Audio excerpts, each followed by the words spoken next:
حضرت عمر خطبہ دے رہے ہیں. قرآن کی عزت جانتے ہو کیا ہے؟ حضرت عمر جمعہ کا خطبہ دے رہے ہیں اور جمعہ کے خطبے میں اعلان کر دیا جو لوگ اپنی بیوی کو 400 درہم سے زیادہ مہر دیں گے، 400 درہم سے زیادہ مہر دیں گے، زائد مہر ان سے لے لیا جائے گا اور بیت المال میں جمع کر دیا جائے گا. کوئی بھی شخص اپنی بیوی کو 400 درہم سے زیادہ مہر نہیں دے سکتا ہے. 400 درہم. میں نے اللہ کے نبی صلی اللہ علیہ وسلم کو دیکھا ہے، آپ نے اپنی بیویوں کو اور آپ نے جو بیٹیوں کی شادی کی ان کو کسی کو 400 درہم سے زیادہ مہر نہیں دیا گیا. تو جب نبی نے اپنی بیوی کو نہیں دیا اور نبی کی بیٹیوں کو نہیں ملا تو تم لوگوں میں سے کیوں کوئی آدمی 400 درہم سے زیادہ مہر دے گا؟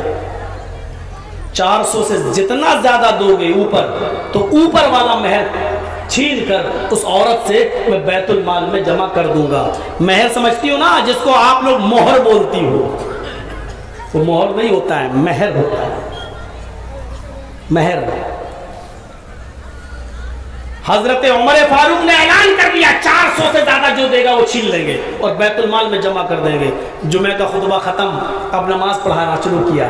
نماز پڑھانے کے بعد سلام پھیرا. جب سلام پھیرا تو ایک عورت، بوڑھی عورت پردے سے آئی، ہاتھوں میں گلیوز، پیروں میں ساکس پہنے ہوئے تھی، چہرہ چھپائے ہوئے تھی، مسجد کے اندر آ گئی اور کہتی ہے آئین امیر المومنین، امیر المومنین کہاں ہے؟ عمر کہاں ہے؟ لوگوں نے کہا وہ ہے. کیا ہوا؟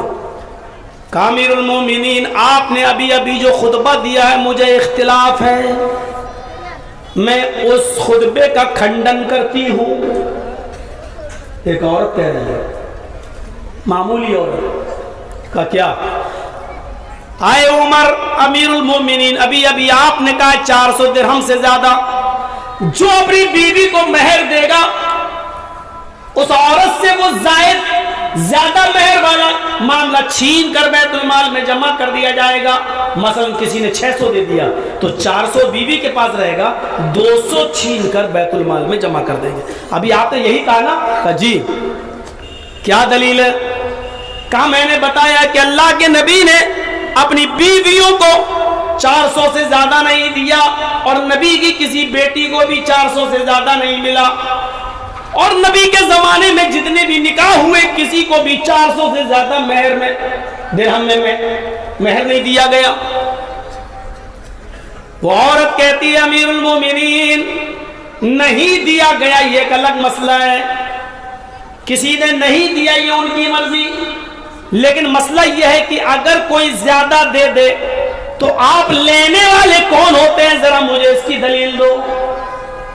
آپ کیسے لے سکتے ہو جبکہ قرآن یہ کہہ رہا ہے؟ قرآن کی عظمت سمجھو. وہ ایک بوڑھی عورت حضرت عمر کو قرآن کی آیت سنا رہی ہے اور کہتی ہے قرآن یہ کہہ رہا ہے وَآتَيْتُمْ إِحْدَاهُنَّ قِنْطَارًا فَلَا تَأْخُذُوا مِنْهُ شَيْئًا.